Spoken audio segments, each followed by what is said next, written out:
Tasavvur qiling, paralij oqibatida 18 yil davomida o'z ovozini yo'qotgan ayol hozir sun'iy ong yordamida ovozini tikladi. Bu En Jonson. U 30 yoshga to'lganida insult oqibatida gapirish va harakat qilish qobiliyatlaridan mahrum bo'ldi. Ammo 2023-yili u olimlarning tadqiqotlarida ishtirok etdi va uning miyasiga sun'iy ong o'rnatildi.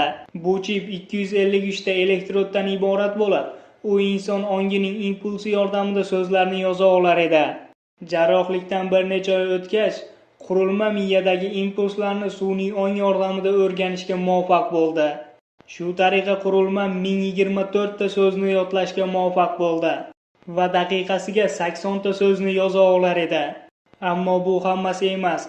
Olimlar uning ovozini eski videolardan andoza olib sun'iy ong yordamida tiklashga muvaffaq bo'lishdi.